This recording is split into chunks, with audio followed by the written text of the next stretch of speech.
بسم الله الرحمن الرحيم. بسم الله والصلاة والسلام على رسول الله. هنعمل النهاردة أحلى وأجمل شوية رز بلبن إن شاء الله. طيب، الطريقة دي على فكرة الطريقة اللبنانية، يعني هنعملها كده على الطريقة اللبنانية، جميلة جدا وزي العسل وتحفة قوي.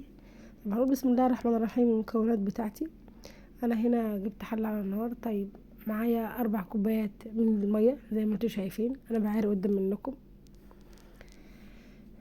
بسم الله الرحمن الرحيم.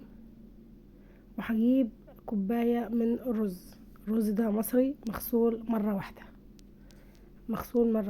بس مش هعمل تاني اكتر من كده. وهسيبهم على النار لغاية لما الرزاية تستوي معايا خالص، يعني مش عايزة يبقى فيها اي حاجة. شايفين اهي استوت خالص اهي خالص، مفيهاش ولا الهوا. هجيب هنا كيلو من الحليب، وانا لما حطيت كيلو ونص، يعني عشان الكمية ديت هتاخد معايا كيلو ونص لبن، مش هتاخد معايا، لا هتاخد معايا كيلو ونص لبن. فانا حطيت المعيارية اللي حطيت يعني كوباية من الرز المصري على كيلو ونص من الحليب. وده برضو ده نص اللبن اللي انا كملت بيه. تمام. وهقعد اقلب فيها كده على الهادي خالص، مش هسيبه ابدا الرز ما يتسابش، عشان خاطر ما يلسعش من تحت، عشان ده فيه لبن مش هينفع ان هو يلسع يعني. وهشتغل فيه براحته خالص خالص على الهادي، والنار هوطي النار عليه واشتغل عليه ايه على الهادي كده. تمام. حطيت هنا ذرة من الملح،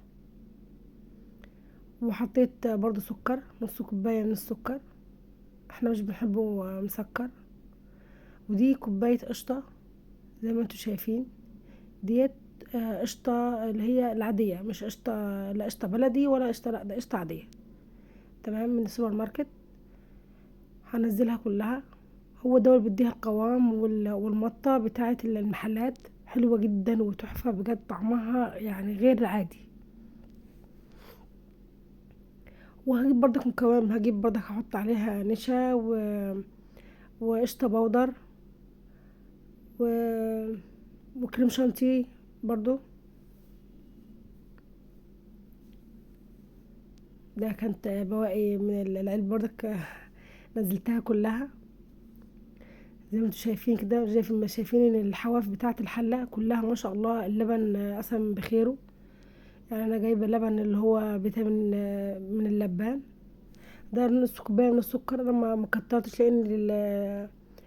لان الكريم شانتيه مسكر، فانا مش هزود سكر فيها.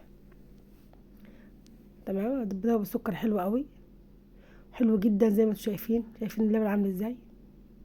وانا هنا كنت ضاربه، يعني هضرب اللي هو اهو زي ما انتوا شايفين دوت، ده الكريم جانتيه.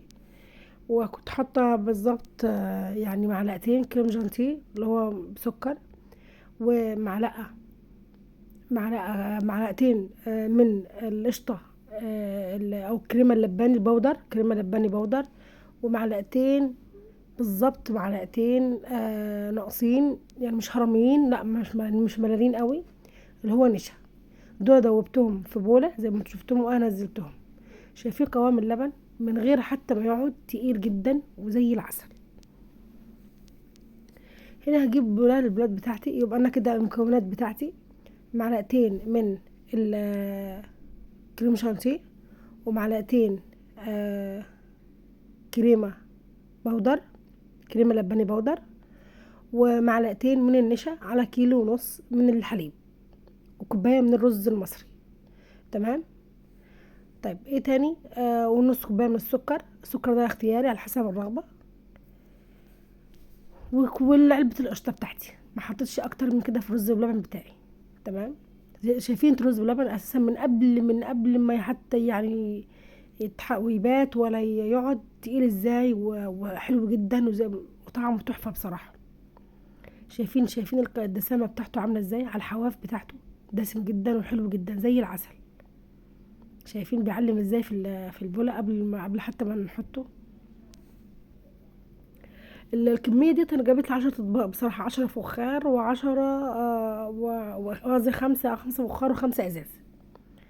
شايفين بسم الله ما شاء الله زي العسل.